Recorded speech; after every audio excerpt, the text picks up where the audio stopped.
Estamos começando hoje a nossa live, onde o nosso head de renda variável vai estar trazendo para vocês algumas estratégias, alguns cenários de mercado. Então, o Rui vai estar conduzindo com vocês. Meu nome é Gustavo, eu cuido aqui da parte de cultura e pessoas e expansão em novos negócios da Argentum. Eu vou estar sendo responsável por estar filtrando algumas perguntas de vocês, trazendo algumas perguntas para o Rui, que sejam pertinentes ao assunto. Como é que vai funcionar a nossa dicotomia hoje dentro desse momento? O Rui vai estar trazendo primeiramente uma parte expositiva, trazendo todo o olhar aí de mercado, o qual ele preparou esse material com muito carinho para vocês.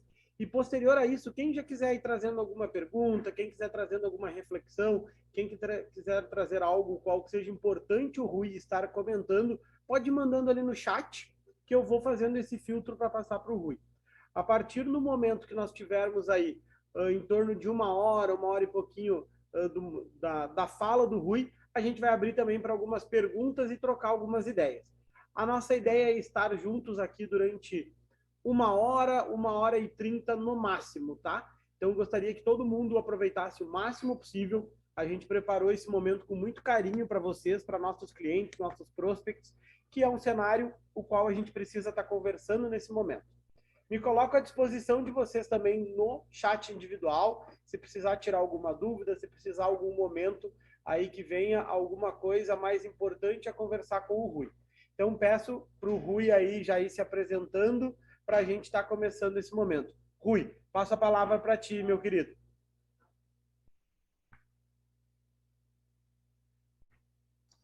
Boa noite, pessoal. Gus, por favor, só me dá um ok se está me ouvindo, tá? Vou abrir a câmera aqui agora.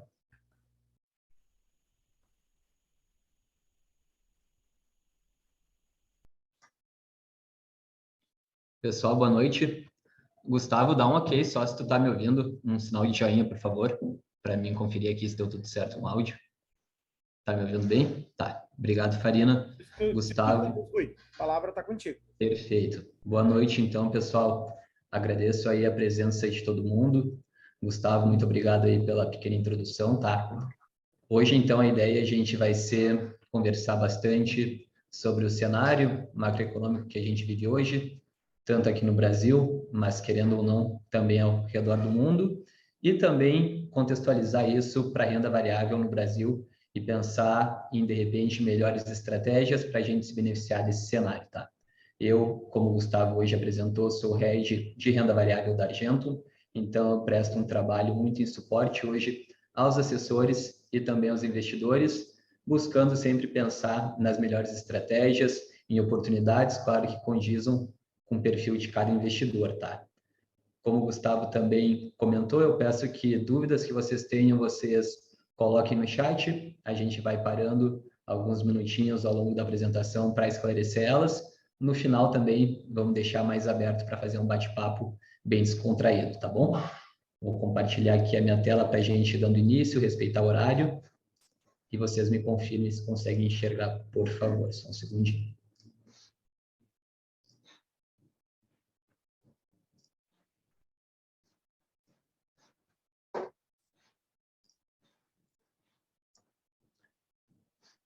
Gustavo, consegue dar um ok, por favor, se está vendo a tela aqui?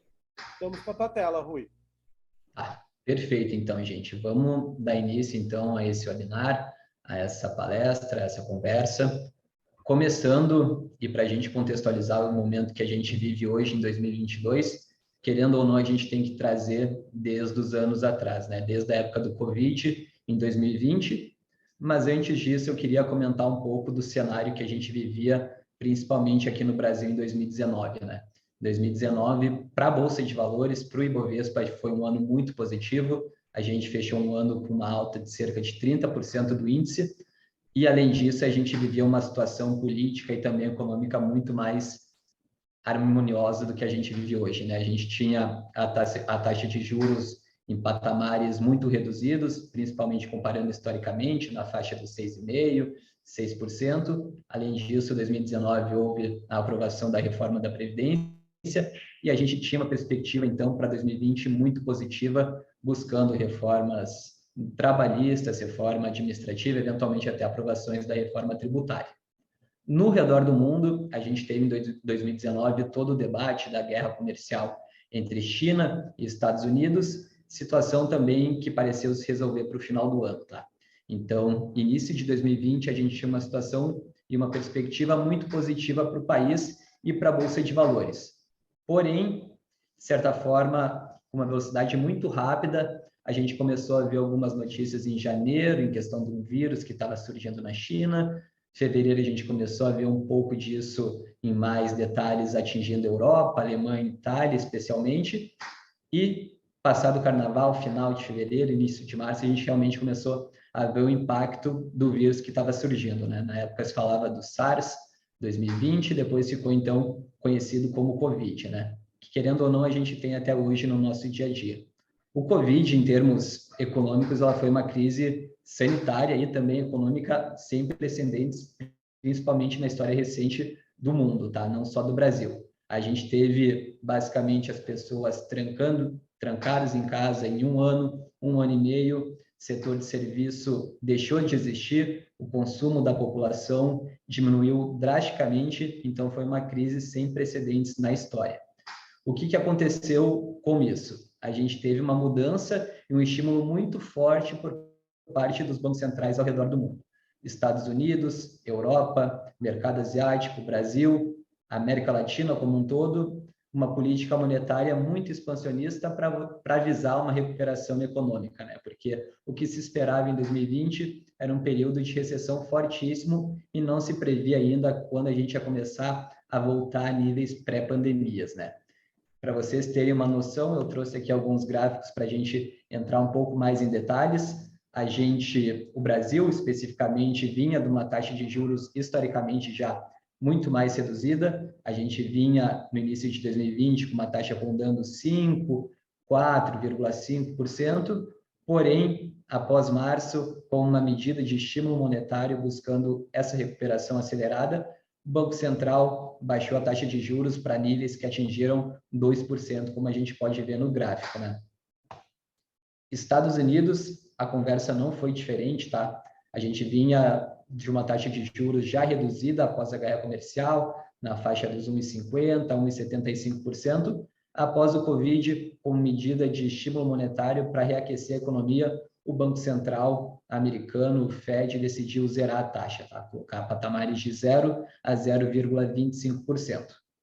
E não só isso. Nos Estados Unidos também, além da taxa de juros reduzida, a gente teve um programa de estímulo, um programa onde o Fed começou a injetar dinheiro no mercado, como a gente pode acompanhar nesse gráfico, tá? O chamado Quantitative Easing, ou QE, que eles costumam falar também, é uma medida onde o Fed basicamente injeta recurso na economia comprando títulos federais, tá? A gente pode ver que, historicamente, esse gráfico mostra desde 2007, a gente tinha, sim, estímulos na economia, mas que se mostraram em patamares muito diferentes do que a gente teve de 2020 até hoje, né? Com o balanço do Fed passando dos 8 trilhões de dólares. Realmente é muito dinheiro, somado a auxílios emergenciais que a gente teve no Brasil, a outros programas de estímulos monetários ao redor da Europa, Reino Unido, Ásia, a gente teve uma recuperação da economia muito acelerada, tá? Não foi só no Brasil, mas a economia em 2020 ela acabou se recuperando no formato que o Guedes gostava muito de falar, em V. Então, todos os países basicamente voltaram para níveis pré-pandemia de uma forma muito acelerada,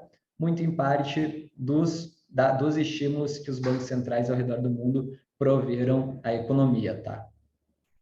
Chegando em 2021, a gente começou a ter novos impactos do vírus envolvendo a macroeconomia como um todo. A gente começou a ter um choque na cadeia de commodities, a gente havia muito falar de um choque nos global chains, na cadeia de suprimentos ao redor do mundo, faltava semicondutores, faltava matéria-prima, preços de commodities como a soja, trigo, açúcar, café, estavam perto das máximas históricas, bem como o preço das commodities, tá? Em especial o petróleo e o gás natural. Com isso, a gente entrou em 2021 e grande parte de todo esse debate macroeconômico ao redor do mundo foi a respeito da inflação. A gente entrou em 2021 com um cenário de inflação mais pressionada, mas muito se acreditava por parte dos bancos centrais que era um cenário transitório, que era apenas um choque de oferta que eventualmente a demanda ia conseguindo absorver e os preços iam voltar a se equilibrar. Porém, a gente, ao longo de 2021, teve uma mudança de perspectiva muito grande, tanto por parte de dados a respeito de inflação que saíram, quanto também dos bancos centrais revendo a forma que a inflação estava se mostrando, né? Ilustrando apenas para vocês, eu trouxe um gráfico do petróleo, tá? E o petróleo é muito interessante de falar porque a gente está vendo a cotação à vista, mas também existe o mercado futuro de petróleo, né? No pico da pandemia, no auge da pandemia, esse mercado futuro de petróleo chegou a ter preços negativos. Por quê? Porque basicamente tinha muitos barris de petróleo presos em navios, presos em portos e faltava lugar para estocar. Basicamente, os produtores eles estavam pagando para consumidores adquirirem e estocarem esse petróleo, porque tinha uma oferta enorme para a demanda basicamente nula que existia. Porém, como eu comentei há poucos minutos, a gente teve uma recuperação muito forte da economia. E o petróleo, querendo ou não, ele é um sinônimo, ele reflete um pouco do nosso sentimento econômico, e logo depois da crise, do pico da crise entre março e abril, a gente viu uma recuperação muito grande da commodity, né? Chegando a patamares, inclusive, pré-pandemia, chegando a seu ápice ali, cerca de 80, 90 dólares por barril. Não estou entrando ainda na questão geopolítica, tá? E o petróleo, hoje, ele tem um impacto muito grande na inflação ao redor do mundo. Não só no Brasil, o petróleo, ele é um bem não durável, junto com as questões alimentícias, de alimento, ambas tiveram um peso muito grande para a inflação pressionada que a gente teve no Brasil, ultrapassando os 2 dígitos, mas também para a inflação que a gente teve ao redor do mundo como um todo. Trouxe para vocês, para contextualizar um pouco mais, o gráfico de inflação do IPCA, a inflação aqui no Brasil, e também do CPI, a inflação dos Estados Unidos. Então, a gente pode ver que a gente teve um fundo logo após a pandemia, em abril, maio, junho, julho de 2020, e logo depois, com a forte recuperação econômica, a gente teve um cenário de inflação muito forte. A gente terminou 2021 com uma inflação acima dos 10%. Se a gente for contextualizar ainda início de 2022, a gente, segue com esse cenário muito pressionado. Nos Estados Unidos não foi diferente. Lá a inflação chegou a ultrapassar 7%, patamares que não tinham sido vistos em cerca de 30 anos. Então, foi realmente um cenário que trouxe o Banco Central brasileiro, o Banco Central americano e também o Banco Central Europeu a realmente repensar se a inflação era algo transitório ou seria algo muito mais persistente no dia a dia, que não começaria a diminuir meses após meses, tá? Por conta disso, o que acontece? Basicamente, entrando um pouco mais em detalhes dos bancos centrais, eles têm duas políticas, duas regras. A manutenção da inflação ao redor da meta do Conselho Monetário Nacional aqui no Brasil, ou da meta de inflação dos Estados Unidos, e também nos Estados Unidos o pleno emprego, aqui a gente ainda está longe disso.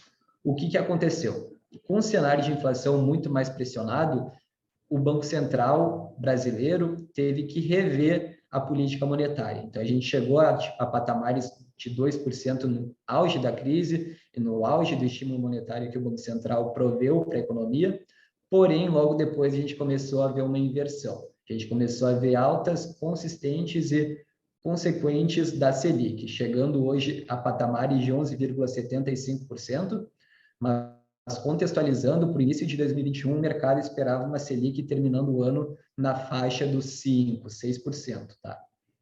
O que aconteceu para a Bolsa agora? A Bolsa brasileira ela tem uma correlação muito grande com a taxa de juros brasileira, e não só com a taxa de juros brasileira, principalmente com a taxa de juros futura, que é negociada em mercado de bolsa. A partir do momento que a gente teve esse cenário de inflação mais elevada e mais persistente, e além disso, políticas fiscais com gastos públicos muito maiores que o mercado esperava, a gente começou a ver uma pressão muito grande na curva de DI. o mercado precificava um DI futuro na casa dos 6%, 7%, 8%. Em poucos meses, o mercado começou a precificar esse mesmo juros futuro no patamar de 11%, 12%, chegando a 13%. Por outro lado, o que a gente viu na Bolsa Brasileira foi uma correlação inversa. Conforme aumentava o tema de inflação persistente, conforme aumentava a taxa de juros futura, a gente viu a Bolsa indo na contramão. A gente saiu, então, da Bolsa na máxima histórica em junho de 2020. De lá para cá, basicamente, foi uma queda mês após mês, chegando nas mínimas no final do ano em patamares próximos de 100 mil pontos. O que aconteceu para o final, então, de 2021 e início de 2022? Tivemos, então, essa mudança de perspectiva monetária, a mudança da questão da inflação transitória para uma inflação persistente, e os bancos centrais ao redor do mundo tiveram que repensar como seria feito esse estímulo monetário e tiveram a considerar medidas de aperto monetário. Quantitative tightening é uma delas e o aumento da taxa de juros é outra. Antes de prosseguir na questão de risco geopolítico, eleições e falar um pouco também de China, temas desse ano, eu quero mostrar alguns outros gráficos para vocês. O que é esse gráfico aqui? E ele é super interessante, parece ser confuso à primeira vista, mas ele nos diz muita coisa, tá? Isso é o dot points do Fed, basicamente é os membros do Fed em bolinhas amarelas e quanto eles esperavam que seria os juros americano em determinado período. Em junho de 2021 foi divulgado, e isso é divulgado pelo próprio Fed, que a gente esperava que fecharia o ano com a taxa de juros zerada. Foi realmente o que aconteceu, tá? Porém, para 2022, grande parte dos membros do Fed também esperavam uma taxa de juros zerada. Alguns pensavam 0,25% no fechamento do ano e apenas 2 membros pensavam em taxa de juros encerrando o ano a 0,50%. O que aconteceu comparando junho com dezembro?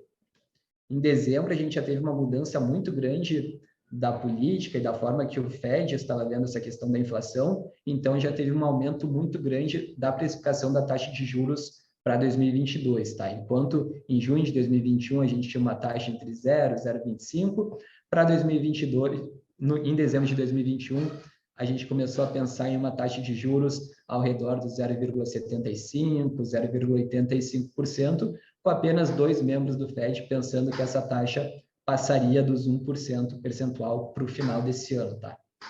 E de dezembro para março, agora contextualizando o período que a gente vive hoje, grande parte do mercado já precifica um juros, no mínimo, num patamar de 1,75%, 2% para esse ano, tá? A gente teve, na última reunião do Fed, um aumento de 0,25%, e a gente tem mais 6 reuniões ao longo desse ano. Hoje, o próprio Fed, como o mercado precificam um aumento em cada uma dessas reuniões, tá? Isso, então, levaria a um aumento de pelo menos 1,50% para a taxa final do ano. Porém, dadas as últimas declarações do próprio Powell e também de outros membros do Fed, eles deixarem aberto para as próximas reuniões aumento de 0,5% percentual. Então, tem hoje alguns economistas, algumas casas de investimento já precificando a taxa de juros americana para o final do ano em patamares como 2,5%. Não seria nada de se espantar uma taxa de juros nesse patamar. Por quê? Porque a gente tem um mercado de trabalho muito forte nos Estados Unidos, a economia ela ainda está muito aquecida, porém a inflação tem se mostrado cada vez mais persistente e não só isso, tem aumentado conforme os dados estão saindo. Então, como forma realmente de fazer um controle dessa inflação, de buscar fazer uma convergência para a meta, temos visto esse aumento da taxa de juros. O que também começou a acontecer essa semana, muito provavelmente vocês começaram a ver no radar. Tem a questão da curva de juros, né? No Brasil, a gente já vive isso, que é a curva de juros invertida, onde a taxa de curto prazo ela é mais alta do que a taxa de longo prazo. Nos Estados Unidos, a gente começou a ver isso nessa semana, claro que em proporções muito menores, né? Qual é o significado disso? A gente vê muitas pessoas falando que o mercado hoje precifica um risco de recessão para os Estados Unidos no médio e no longo prazo, mas não necessariamente é isso, tá? Uma curva de juros invertida, ela pode significar muito mais um menor crescimento para os próximos anos do que, de fato, um risco de recessão. Claro que ele existe, mas não é nenhuma garantia, principalmente dado como está o mercado de trabalho e como está a economia americana nesse ano. Trazendo, então, um comparativo com o gráfico que eu trouxe no início da apresentação, a gente vinha de uma taxa de juros zerada, a gente já teve um pequeno aumento de 0,25%, que por mais que é pequeno, tem uma representatividade muito grande, e a expectativa, então, é que para os próximos meses a gente tenha novos aumentos, trazendo, então, uma política muito mais contracionista para os Estados Unidos, tá? Além disso, a questão do quantitative easing que eu comentei anteriormente, hoje basicamente são 9 trilhões em ativos sob gestão do Fed, de programas de recompra que eles fizeram ao longo dos últimos anos. A ideia é que em maio, junho em diante, não se sabe exatamente quando, a gente comece a ter um pouco do programa de quantitative tightening, que seria a venda desses títulos. Basicamente, dessa forma, o Fed está reduzindo a liquidez da economia e ele está fazendo mais uma estratégia de aperto monetário, tá? Eu tive uma conversa com o Ivo Sherman, ele é um economista-chefe da Quantitas, uma grande gestora de recursos aqui do Brasil, e eles mostraram alguns cálculos que cerca de 1 trilhão de diminuição no balanço de ativos do Fed, no balanço patrimonial do Fed, seria o equivalente a um aumento de 0,25% a 0,5% da taxa de juros, tá? Então, não só a taxa de juros é importante quando a gente pensa em aperto monetário, mas o quantitative tightening também é uma ferramenta muito importante para acompanhar o rumo da economia americana, consequentemente, o rumo da economia global. Vamos voltar aqui, antes de entrar na parte de renda variável. O que mais a gente vivencia esse ano? Risco geopolítico. Toda essa situação que a gente está vendo dia após dia da Rússia e da Ucrânia, infelizmente, traz um cenário de incerteza muito grande para o mercado. A gente não consegue prever qual vai ser o fim disso, ninguém sabe, nem mesmo a mídia. É questão realmente de ir acompanhando os novos acontecimentos, mas é algo que tende a afetar a cadeia de suprimentos novamente. Então, a inflação ela vai ser mais pressionada por conta dessa guerra Rússia-Ucrânia do que anteriormente era previsto. Inclusive, isso já está sendo precificado pelo mercado no Boletim Focus. Depois do reajuste da gasolina por parte da Petrobras e do diesel, houve um aumento na inflação prevista nesse ano, que estava na faixa dos 5,5%, para algo já próximo dos 7%. Tá? Isso, de novo, não é exclusividade do Brasil, é algo que vai acontecer ao redor do mundo, juntamente com commodities como trigo, soja, gás natural, próprio petróleo, enfim, acabam sofrendo um desequilíbrio muito grande entre a oferta e a demanda, e também a questão dos fertilizantes, que bota um prêmio a mais em cima desses preços. Tá?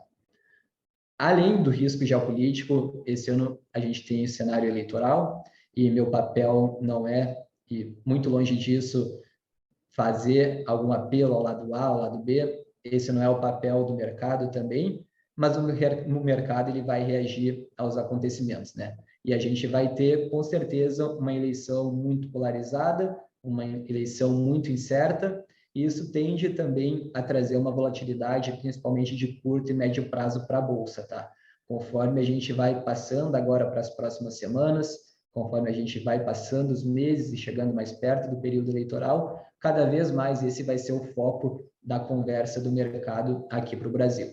Vamos deixar um pouco de lado, eventualmente, a questão do aperto monetário, que já está chegando na fase final, a questão da inflação, que tende a amenizar nos próximos meses, e a conversa realmente vai ser as eleições e possíveis consequências.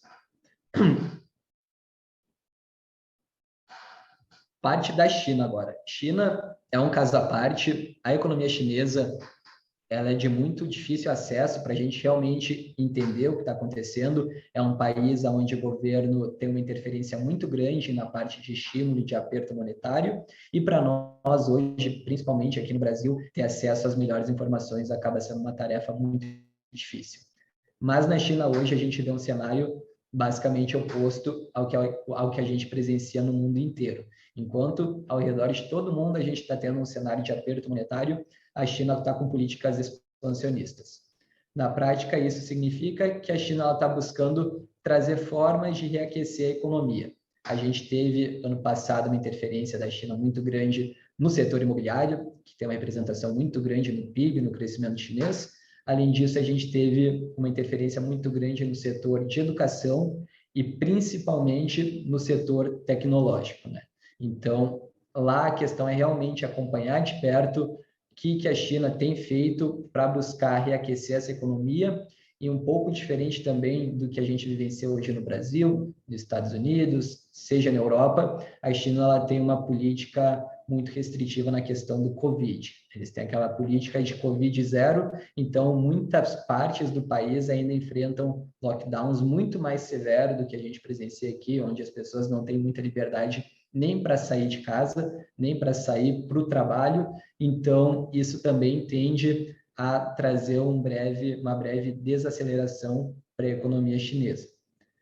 E a relação China e Brasil é sempre muito importante ficar de olho. Hoje, basicamente, o Brasil é um dos principais exportadores da China. A China é um dos maiores importadores também de matéria-prima do Brasil. Então, a questão de desempenho, a questão de PIB, crescimento, principalmente hoje das empresas que têm a maior composição do Ibovespa, estão muito ligado ao cenário chinês. Bom, renda variável, então, pessoal. O que a gente vê, o que a gente enxerga hoje como os prós e contras de se investir em renda variável no Brasil? A gente está encerrando hoje o primeiro trimestre, em termos de resultado na Bolsa, foi um primeiro trimestre fantástico. A Bolsa terminou com uma alta aí de quase 14%. Março, terminamos com uma alta superior a 6%.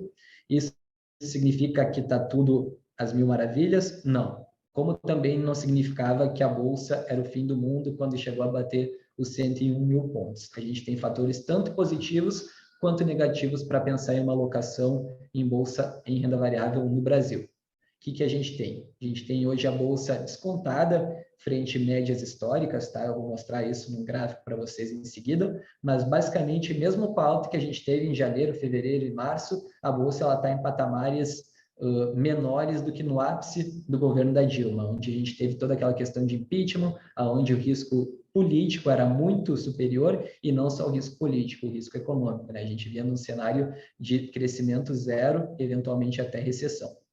Porém, por outro lado, a gente tem todo esse cenário de incertezas que afeta, assim, a Bolsa, o risco geopolítico e a questão eleitoral. Os dois principais cenários que podem sim trazer um ruído negativo para a Bolsa ao longo desse ano, fora o que não está no radar hoje. A gente pode ter, eventualmente, novas políticas populistas que podem trazer uma alta do risco fiscal. Isso também é algo que o mercado não vê com bons olhos. Positivamente, novamente falando, a gente tem um fluxo muito grande para países emergentes, tá? Terminado 2021, a gente viu muitos relatórios de bancos de investimento ao redor do mundo, o próprio Goldman Sachs, Bank of America, dizendo que 2022 poderia ser o ano para se investir em países emergentes. Primeiro, que eles estavam muito descontados frente aos países desenvolvidos. Se a gente for comparar, ano passado a Bolsa caiu cerca de 11%, enquanto a S&P renovou máximas atrás de máximas. E, além disso, a grande exposição de países emergentes a empresas do setor de commodity que tendem a ter uma correlação muito grande com o crescimento econômico mundial. E, do lado ruim, novamente, a questão do aperto monetário tira um pouco do gás, da procura por investimentos mais agressivos no Brasil, quando a gente tem uma taxa de juros hoje em 11,75, muito provavelmente chegando a 12,75 no próximo ano, somado a todo o quadro de inflação mais alta que tende a afetar algumas empresas na nossa bolsa, principalmente empresas com uma dívida um pouco superior, tá? Esse gráfico aqui que eu queria mostrar para vocês, aqui a gente consegue visualizar o índice de preço-lucro de Bovespa. Esse dado é de sexta-feira passada, tá? É do dia 25, mas eu posso garantir que não mudou muito para hoje. Mesmo com a alta, então, de cerca de 14% nesse ano, a gente está tendo o preço-lucro da Bolsa cada vez caindo mais. Por quê? porque enquanto a gente tem a bolsa subindo, as revisões de preço e lucro das principais empresas da bolsa, como Vale e Petrobras, vem diminuindo. E se a gente comparar com períodos históricos, onde a gente tinha uma taxa de PL na faixa... Deixa eu só ver quem está... Só um segundo. Pode mutar, por favor, Gustavo.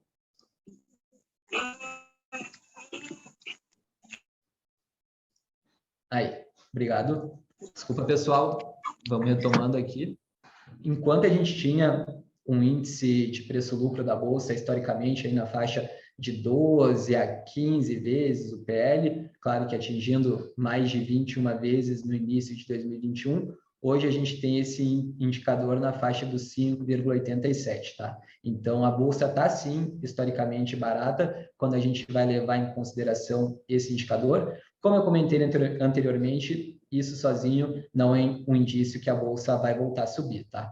Porque isso também pode significar que nada mais, nada menos, o mercado ele começou a precificar um crescimento menor para as empresas nos próximos anos e isso ainda não foi refletido nos resultados. Então, tem que sempre cuidar esses dados, esses indicadores, porque eles podem contar verdades ou meia-verdades, tá? Enfim, pensando agora em estratégia de alocação para renda variável, retomando novamente, a gente tem um cenário do Ibovespa negociando abaixo das médias históricas, porém a gente tem também cenários de risco por conta de riscos geopolíticos, eleitorais e mesmo fiscais. O que a gente tem pensado? Sempre diversificação. Diversificar e trazer diferentes estratégias, diferentes empresas, que a gente consiga se beneficiar também de diferentes cenários, tanto cenários mais positivos e até mesmo cenários mais negativos. Em questão de alocação, o que é uma estratégia que tem trazido bastante interesse hoje dos investidores?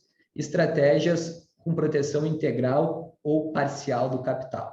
Eu vou trazer alguns exemplos para vocês e mostrar em mais detalhes o que isso significa, tá?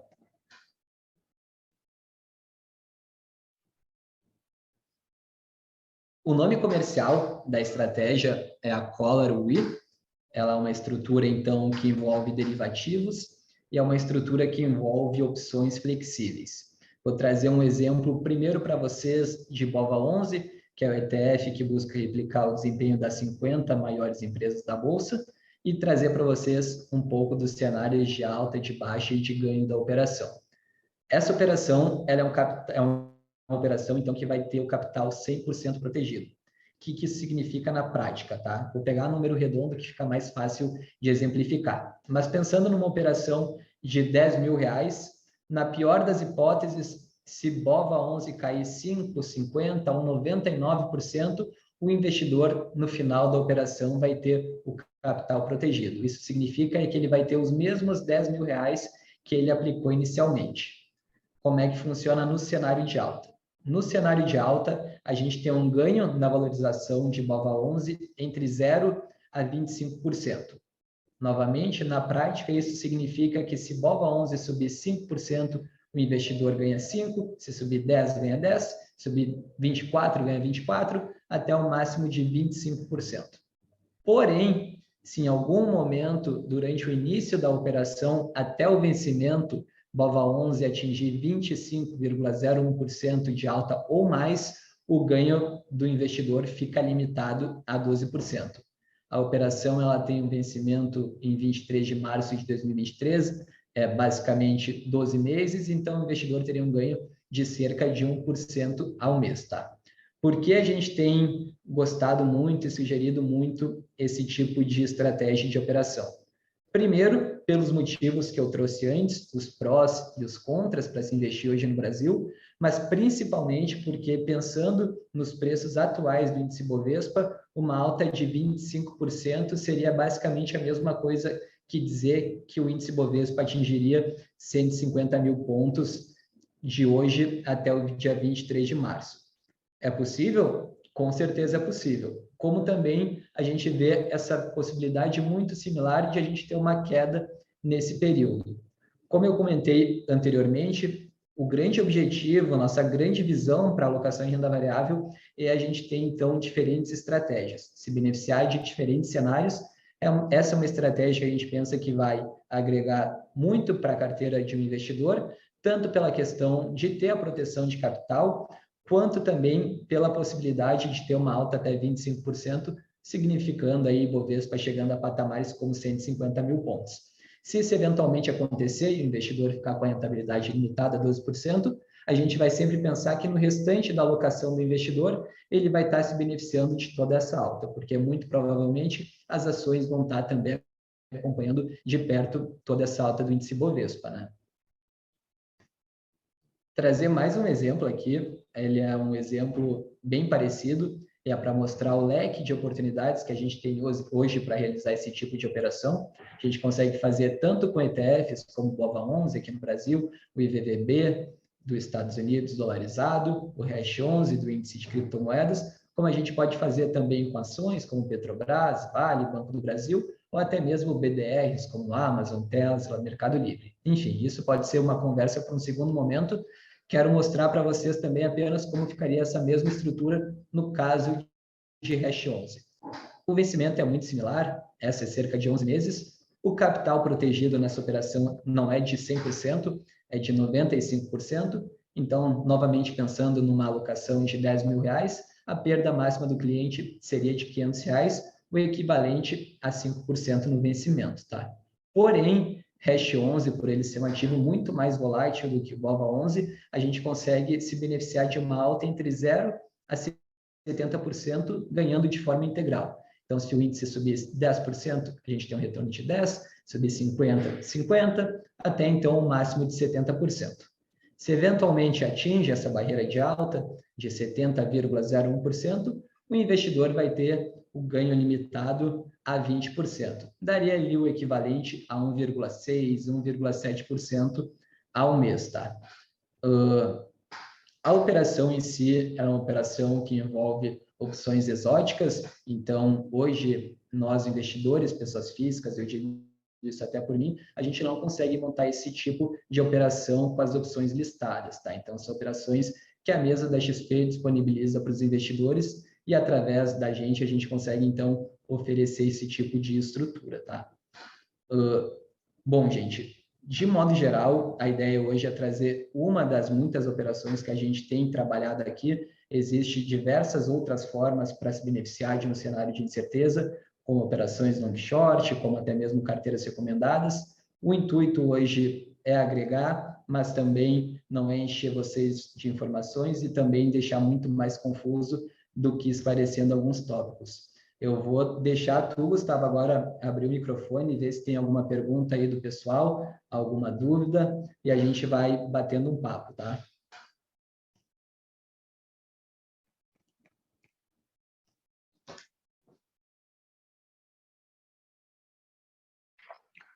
Rui, até acho que para complementar aí, deixa eu falar um pouquinho das taxas de juros aí para esse ano, no final do ano. O que a gente pode fazer para se defender delas? Perfeito, Eduardo. Obrigado aí pela pergunta, tá? Para a questão da taxa de juros, realmente tem se mostrado, isso não é o Rui, novamente falando, são indicadores que vêm da Anbima, tá? Da Anbima, que controla toda a questão de aportes e retiradas de fundos de investimento. A gente, no final, o Brasil, no final de 2021, teve retiradas recordes de renda variável e, por outro lado, aportes recordes em fundos de renda fixa, né? Então, claro que o apetite do investidor para se investir hoje em renda variável com uma taxa de juros mais elevada acaba sendo reduzido, porém, e é bacana tu comentar isso, porque a alta da taxa de juros ela acaba beneficiando esse tipo de operação, tá? Porque a gente tem uma estrutura de opções e o preço, a precificação das opções, elas estão muito ligadas também à taxa Selic de vigor, né, no momento da operação. Então, a gente consegue trazer, às vezes, rentabilidades mais atraentes do que comparando com a taxa de juros de 2% que a gente teve em 2020, por exemplo, né? Deixa eu dar uma lida aqui no chat. Boa noite, Ednei. Pessoal, alguma outra consideração? O próprio Eduardo, se quiser agregar com alguma outra questão também. Eu acho que é muito em questão do juros subindo e falar que tem muita relação com o dólar que está caindo. Capital estrangeiro está dando fala muito forte aqui no Brasil e faz com que a moeda internacional se desvalorize bastante. Boa, bacana. É bacana comentar isso, tá? Porque o que acontece para esse ano? A gente teve, nesse primeiro trimestre, recordes de fluxos de investidores estrangeiros alocando recursos aqui no Brasil.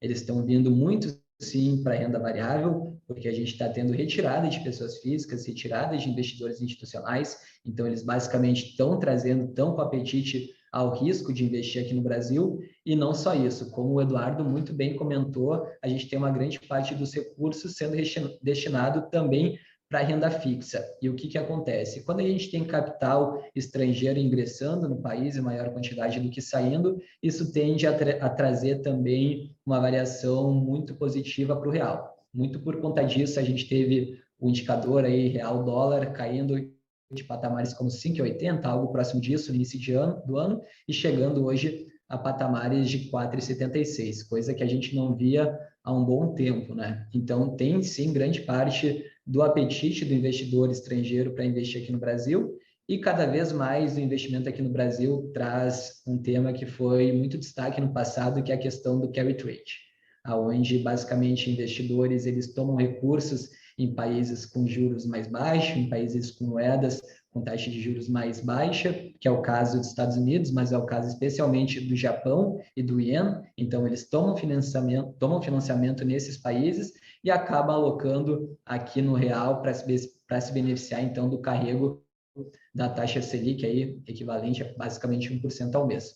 Esse fluxo está sendo muito positivo. Pelo que eu gosto de acompanhar também de economistas, a ideia é que continue, tá? Em março a gente não viu nenhum sinal de redução, pelo contrário, saiu hoje dados do fluxo de capital estrangeiro para o mês inteiro, e a gente não teve nenhum mês com mais retiradas do que aportes. Então, eles seguem vindo.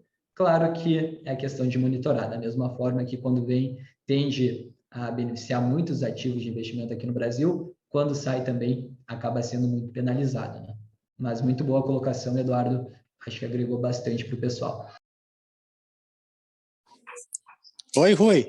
Posso fazer uma pergunta? É o Bruno. Boa noite, Bruno. Pode sim, por favor. Tudo bem? Tá bem legal a apresentação, parabéns. Tu falou ali nessa linha aí de capital estrangeiro entrando no país. Tu falou anteriormente que tinha uma realocação de investimento estrangeiro em países emergentes, como o Brasil, dado a saída da Rússia de alguns ETFs de bolsa global, certo? Existe alguma perspectiva aí da parte de renda variável para algum nível de saturação para chegar nesse equilíbrio e passar desse equilíbrio? Por exemplo, agora o momento está um pouco saturado, então a partir daí seria um investimento que acredita no projeto econômico brasileiro e não só um reequilíbrio de ETFs? Boa, Bruno. Ótima pergunta. E, de fato, a gente teve, né, toda essa questão infeliz aí da guerra da Rússia à Ucrânia, acabou levando ao fechamento, né, da Bolsa russa para negociação, e, além disso, muitas casas de investimento e gestoras do mundo inteiro, as grandes gestoras de portfólio, de ETFs, ou até mesmo fundos de investimento, eles decidiram banir ações de empresas russas ou até mesmo deslistar de alguns índices, como o caso dos índices de moedas emergentes. Então, uma das consequências, sim, desse fluxo foi uma melhor realocação, uma nova realocação de capital que estava destinada a países como Rússia, migrando, então, para países como Brasil, Chile, México, África do Sul, além de outros, né? Essa questão que tu colocou, ela é muito interessante, Bruno. Eu acho que hoje a gente não tem a resposta exata. Eu acredito que se o investidor estrangeiro realmente vê que as medidas para crescimento econômico e as medidas tanto do Banco Central em questão de controle monetário para trazer a inflação de volta à meta mas também medidas políticas que visem o crescimento e visem uma melhor estruturação e medidas reformistas aqui no Brasil, não apenas medidas populistas, eles podem fazer com que esse capital que está ingressando, que hoje eventualmente pode ser de curto prazo, seja um capital mais permanente, de médio a longo prazo. Se isso de fato acontecer, a gente tem uma perspectiva ainda mais positiva para a alocação em renda variável aqui no Brasil. Eu acredito que a gente não pode tirar essa conclusão hoje, mas eu acho que é uma ótima colocação para a gente começar a analisar para os próximos meses.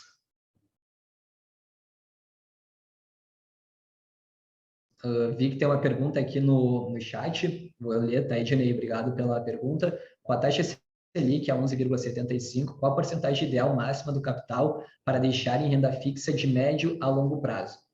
Ednei, eu acho que essa pergunta ela é muito boa, tá? Porém, eu acho que a resposta ela é muito ampla. Eu diria que vai depender muito hoje do teu perfil de investidor, então o que eventualmente pode servir para ti pode não ser mais indicado para o Eduardo, para o Bruno, vai depender muito também da tua necessidade de liquidez, como todo o teu patrimônio, até mesmo a tua questão de estilo de vida, custo de vida, está sendo pensado para hoje, planejado para o futuro. Então, eu diria que a gente precisa, eventualmente, pensar em um pouco mais de detalhes e um pouco mais adentro do Ednei hoje, da questão dos investimentos, mas acredito que a gente se coloca hoje como Argento à total disposição para fazer um contato contigo, para agendar uma call e a gente pensar, então, qual percentual faria mais sentido para ti no atual momento, tá?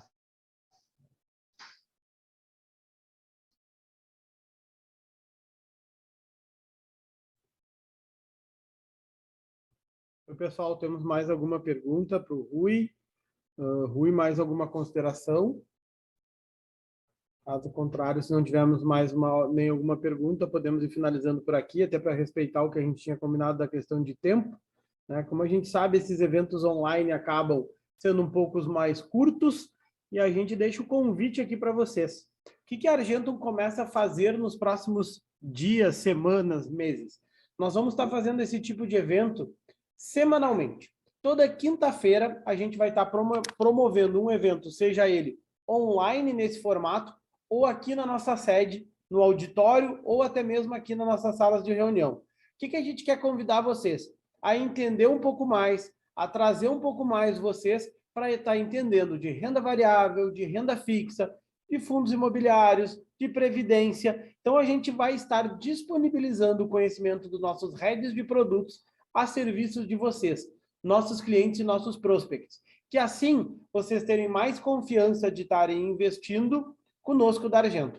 Mais do que nunca, a gente quer estar o tempo todo servindo por completo e com qualidade vocês, nossos clientes. Então, fica o nosso convite aqui de estarem participando dos nossos webinars, de estarem participando dos nossos eventos presenciais e, com certeza, estamos o tempo todo à disposição de melhor atender vocês. Rui, te agradeço muito por essa noite de hoje. Acredito que foi um sucesso. O quanto tu foi importante as tuas colocações que tu trouxe para nós e fica o convite aí para os próximos eventos. Uma boa noite a todos. Perfeito, obrigado, Gustavo. Como últimas considerações mesmo, apenas agradecer a presença de todos. Acredito que tenha sido de boa valia assistir a esse webinar, com certeza teve pontos interessantes. Sigam a Argento nas redes sociais, tá? @Argento Investimentos no Instagram para acompanhar os novos eventos. Como o Gustavo mesmo disse, a ideia é começar a realizar mais e mais eventos de diferentes focos, de diferentes produtos, diferentes estratégias para realmente agregar junto hoje aos investidores, poder e fazer e contribuir para que os brasileiros comecem a investir de forma melhor e mais bem pensada para o futuro. O mercado hoje aqui no Brasil, ele está crescendo muito e tem um potencial muito ainda de crescimento, então a Argento ela se coloca sempre à disposição para fazer parte disso, tá? Então, vai ter novas palestras, novos webinars, novos convidados para as próximas semanas. Eu, muito provavelmente, vou estar voltando aqui para falar de renda variável, para falar de fundos imobiliários, quem sabe até mesmo commodities, criptomoedas. A gente vai ver o que vocês trazem de sugestão. Acredito que todo o feedback vai ser sempre muito bem-vindo também, críticas, elogios. A gente está de braço aberto para todo tipo de feedback. Gustavo, da minha parte, é isso. Se tu tiver mais alguma colocação, Ótimo, se não, agradeço mais uma vez a presença de todos, contem comigo e um grande abraço. Rui, mais uma vez, então, agradeço em nome de toda a Argentum aí o teu empenho hoje como head de produtos aqui do escritório e com certeza a gente quer estar cada vez mais ajudando tanto os brasileiros e principalmente os nossos clientes aí a investir de uma forma confiável nos melhores cenários de mercado. Gente, uma boa noite a todos, espero vê-los em breve. Boa noite, pessoal. Lendo aqui os boa noite no chat, agradeço a todo mundo pela presença. Boa noite, Rui. Boa noite, pessoal.